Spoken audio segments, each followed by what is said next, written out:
In all of Cardfight Vanguard's 6 nations, there is one that I have definitively played the least, which is Lyrical Monasterio.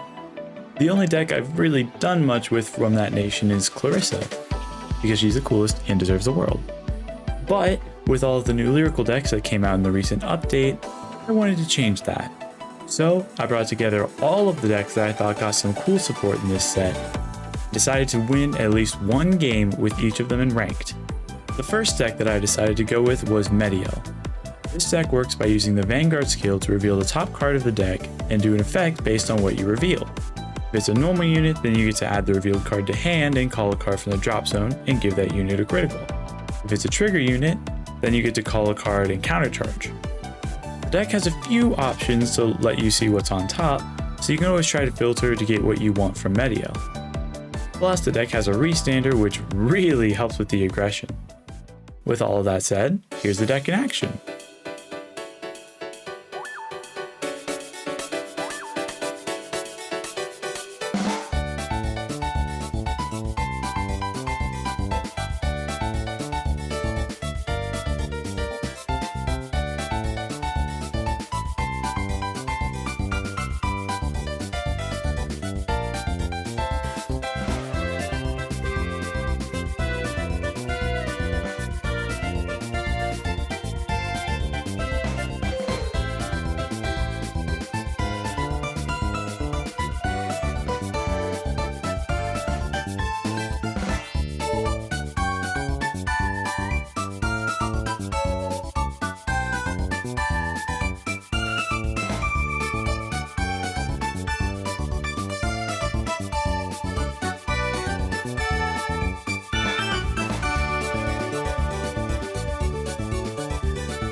Took me quite a few attempts to get my win with this deck, so I think I have a decent understanding of the deck's strengths and weaknesses. I will say the aggro is a little hard to come by in this deck. The restander is really cool, but doesn't do enough to carry the deck by itself. It's also really dependent on the power from the Persona ride, so that's something you'll definitely want to keep in mind if you play this deck. Something that might be able to help is switching out the Mediel ride line for the Kairi ride line. That way you can get away with a bit of early aggro and not worry too much about getting damage restricted. Aside from that, the deck has some really cool resource and filter options, so pretty fun in my opinion. The next deck that I went with was Petrolka. Petrolka is a promo boss that came in the set without a ride line, and works like a Highlander deck to either call a card or re-ride the Vanguard. It's a really strong skill and definitely has some potential. So I slapped together some things that I thought were cool and might work, and did Trial by Fire.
think Petrolka could do really well in the right hands. Unfortunately, I don't believe those are mine. My build was a bit too crazy, so I never really felt a consistent idea emerge or a solid plan to follow. That being said, there were some cards that I think did a good bit of work for the deck. Those being Ingrid, Erimuel, Elkel, and Irmeli. Ingrid was really nice just to be able to call something and refund the cost immediately. Plus, she sends herself back to the bottom of the deck after she attacks, so even if you draw her, she can be a good card on board to open up a slot for Petrolka's call. Irmeli was a super helpful card for the deck too. If I ever got my Petrolkas out of deck early, I could use that grade 1 to send them back to deck so I could have my rewrite targets back in circulation and be able to do my combo even if I got unlucky. Lastly was a sleeper hit of the deck I didn't even think would do as much as it did, which was the small White Wings engine I had. It was actually really helpful to be able to bind the grade 3 and then be in White Wings for the rest of the game, so I could use the grade 1 that gives 2 units plus a critical. Plus, the bind opens up a spot on board if I superior ride, so it's just a cool rearguard too in all honesty. This was a really good aspect of the deck that was major in helping me win the final game that I played with the deck. If I were to improve upon my build, I'd say having at least 2 of some of the cards I talked about would be good. And maybe dipping into some more counterchargers to make the recycle grade 1 even better, and maybe even putting in some more wing support too. The bunny girl was next on the list. Hazareth just has a really cool aesthetic and some pretty cool mechanics. The deck does is that it gives 2000 power to all of your rear guards and gives them the ability to put themselves to the bottom of the deck after they attack, and you get to draw a card. And since the deck has a grade 1 that lets you move a rear guard to get another attack, it can make some good pressure and draw a lot.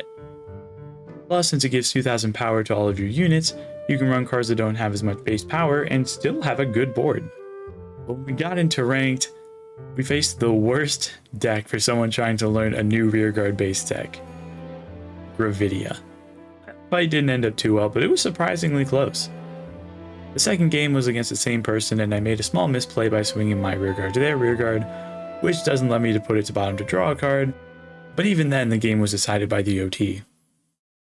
But moving on to the fight that we won with Hazareth, which was against Willista.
Although we goofed around a bit since we were in a really good position and our opponent didn't seem familiar with Willisa, the deck worked really well.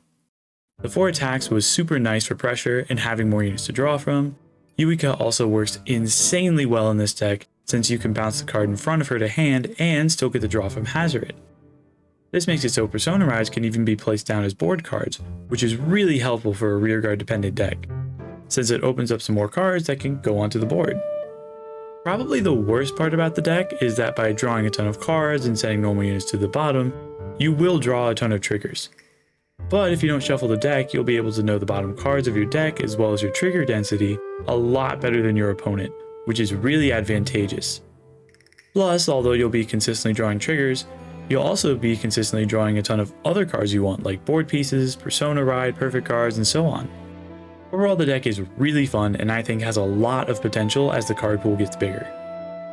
The 4th deck that I wanted to play was one that I had a little bit of previous experience with, but I think got a good chunk better with the new support, which was Kairi.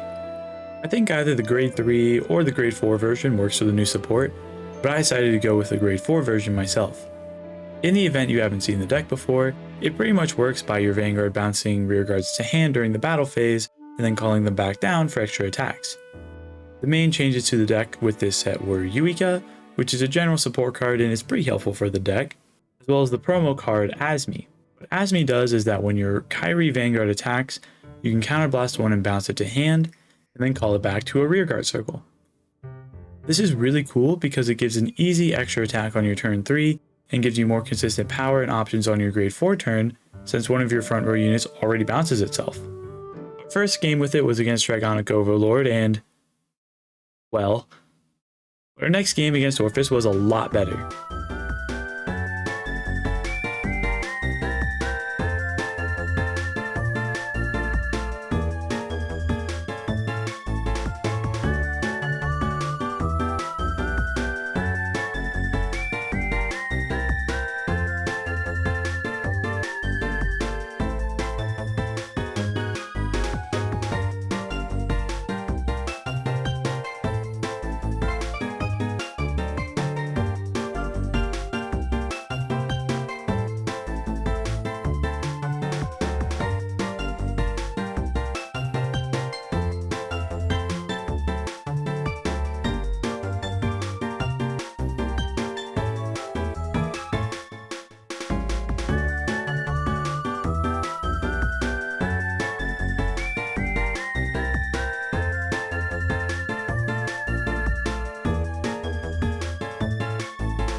I honestly think that Asmi and Yuika help change the deck for the better immensely.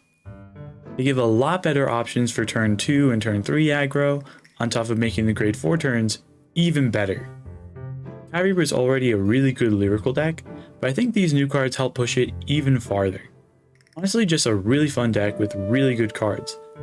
And everything in the deck helps you do or get to something, so it always feels like you have options to boot. I definitely recommend giving this deck a try if you're interested. Up next was Lofa. I had been told that this deck would be one of the more difficult ones to get through, since it was kind of a steaming pile of garbage, but I thought I saw some potential in it. What Lofa does is she Soul Blasts 1 to give boost to all of your grade 2 and greater rear guards. So that lets you have some pretty strong rear guard columns. It also bounces 2 rear guards to hand and calls 1 down to an open slot. Paired with this grade 2 that lets you get a 5th attack on the board, and this grade 2 that gives your Vanguard a ton of power for bouncing rear guards, I thought the deck could be pretty good. Although the rear guard attacks wouldn't be crazy strong, a Vanguard gaining 10,000 power for each copy of this card on board make the deck seem absolutely insane. So, time to test it out. Oh, is it the end of the battle? Oh, frick. Oh, this isn't as good as I thought it was. Well, I thought this whole power thing was going to go off before and then just make Lofa freaking huge. I have learned that is not the case in light of recent events. Well, guess we need to rework the strategy. So I swapped in some cards to help build Soul so I could draw more off of our grade 3 rear guard and endeavored to do my best.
Lofa was an interesting deck. I think it has some really cool concepts, and I love the idea of it all. With bounce being after the battle, it makes triggers a lot less valuable when trying to go for the 5 attacks, since criticals in front wouldn't have a lot of meaning. It's crazy how just that small wording change would change the pace of the deck immensely and give it a lot better of an option card and alt chip. Lofa is also pretty piece dependent. You need a lot of cards to fill the board that you don't have an insane capacity to draw towards, and missing out on any board can really hurt the deck's ceiling since you need a full back row for Lofa's multi-attack skill. I can't imagine anything the deck might be able to use to be better aside from a general overhaul. Maybe I missed out on some really useful cards to the deck, so feel free to let me know in the comments if so. Powerful is the next deck up on the list. Now, the Powerful deck is one of the ones I was a little scared of when I started making the deck list because all the bad rep it got. But when I was looking through the card pool, they actually had some really good stuff. They have cards that call from Soul, a restanding booster, a rearguard that gains drive checks, that gains power to the front row and counter charges. It honestly has a lot of ingredients for a really good deck. So let's see how it fares against Hexaorb.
Powerful deck is honestly a sleeper hit that I don't think I've seen people talk enough about.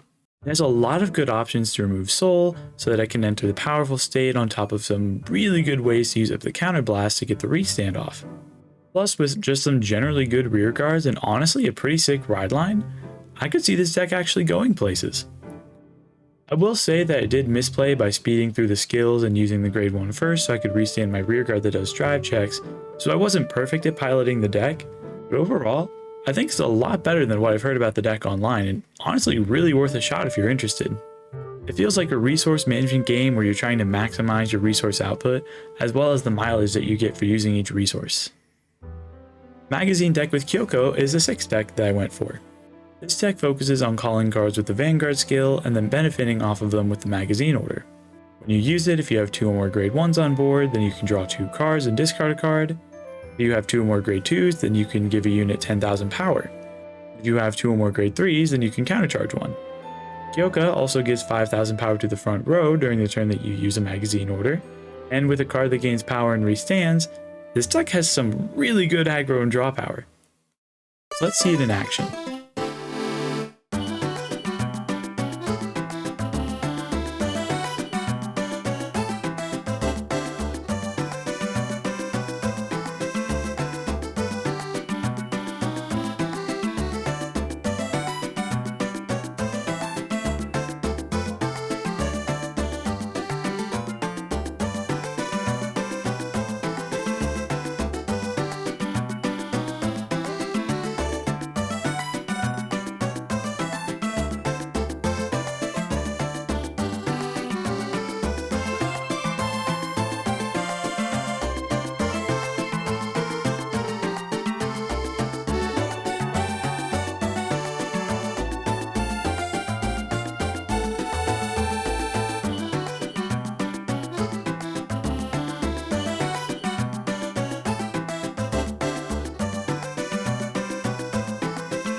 This deck seems really good. All of the power gain, calls, draws, and so on just let the deck really pop off. Being able to go full combo going first is absolutely insane. Having the option to double restand as well is just nuts. It makes the ceiling of the deck crazy high. Plus, having that grade 1 that lets you play the order card from the drop zone just lets any card be able to turn into a magazine order. Now, in my deck I didn't run a lot of grade 3 since I only really cared about having the grade 1 and grade 2 bonuses since the counter charge wasn't super necessary in my eyes. But Soul was definitely a scarce resource. The Vanguard skills and the Restanders using their Soul for their skills definitely makes the deck have a pretty high burn rate. Without Soul, I could definitely see the deck losing a lot of steam. Of course, you always have the effect criticals for Soul, and I had this grade 1 to help build Soul as well, plus it can help you get your Restanders back if they get retired. The deck just has a lot of really good options and it felt really good to play. Honestly, probably one of the best decks from the set. Friends was up next. I've heard about this deck and some of its high roll potential, but I've never seen it in action myself. For anyone unfamiliar, the deck works by having units with the Friends ability be in a column with another unit, and making both of the units in the Friends state. Being in the Friends state gives you some cool abilities like power bonuses and fun jazz like that. And if you have your whole board in the Friends state, then you can use your Vanguard skill to restand. So let's see what this deck can do.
Now, for friends, I didn't really have a reference for how they played or worked before, so I can't really say whether the deck is better with the new cards or not.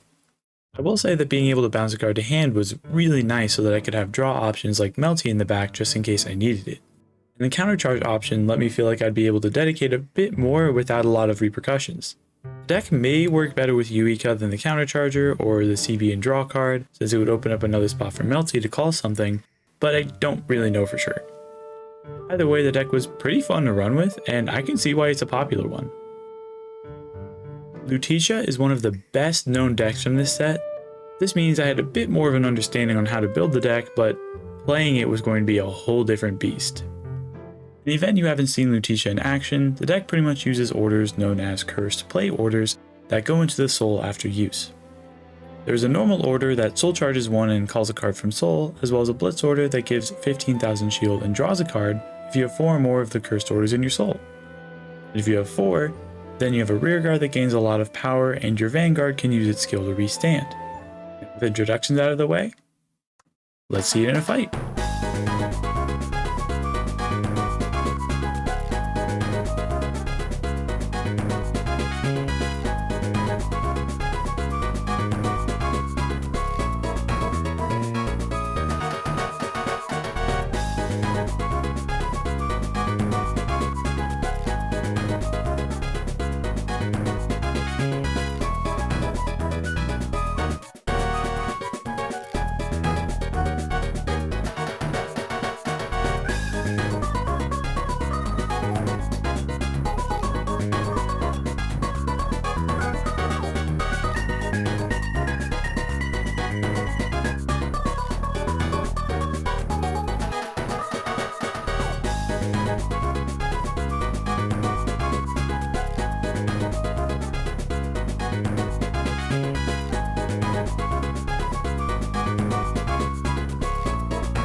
after using it, I can definitely see why Leticia is considered to be such a good deck. It has rear guards that are just insanely strong, and even though there are a lot of orders in the deck, they can always convert into something useful. Plus, restanding vanguards are always just good. The deck did feel like more of a glass cannon in comparison to some of the other decks though. That may have just been due to how I played or the opponent I was fighting. It's hard for me to tell with so little data playing the deck. Regardless, it is definitely a powerhouse, and I can confidently say that it is positively one of the best decks from the set. The last deck from the set that I had left to try was Michu. I've seen this deck around a lot and have been thoroughly slapped around by it as well. Throughout all of the interesting and distinctive decks from this set, I think that Michu is the most unique. It's an order-based deck that has a grade 3 order, which alters your Vanguard skill, and exchanges your Vanguard with a rear guard for an extra swing. It's a deck that you definitely need to know a little about before playing. Otherwise, it could be very easy to discard the wrong cards like I did, or even lock yourself out of being able to do some of your skills by accident. Let's see how it does.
Though a double critical was a really anticlimactic way to finish things off, I still think we were in a really good position and got to show off a lot of what the deck does. Making sure to discard Nokuno and keep the orders in hand to play from the all set up order you search out is the general way to play the deck. And I'm not gonna lie, all of the power and advantage from the orders made me feel really secure despite being a deck that uses Soul facing Prison. Just a really cool deck with a good card pool and some really solid and intense aggro potential. The deck can really slow down if you don't have a Cannonball order since you give out a lot less power, but I think the deck does pretty well about making sure that you'll be able to have some in rotation. And that's all the decks. A lot of stuff I play I've already had some experience either facing or even using myself. When I did the challenge for set 6, I had a lot of set experience with over half of the decks. But it was really refreshing to walk in on a ton of decks that I had no clue about how to build or even how they worked. It was a bit daunting at first, but it was really fun to try them all out. Lyrical Monasterio has some of the most unique mechanics in the game, so it's really cool to just tool around with what the decks can do and see what shenanigans you can get up to with them. If any of the decks piqued your interest and you want to try them out for yourself, I'll have a pinned comment down below that will link to my Twitter, where I'll post all the lists I use for each of the decks from this video. Also, subscribe if you want to see some more stuff that I do in the future with Vanguard or whatever, really. If you made it through the entirety of this insanely long video, huge thanks to you and I really appreciate it. With all that being said and done, I hope you have an absolutely fantastic day or night depending on when you're watching. I'll see you later.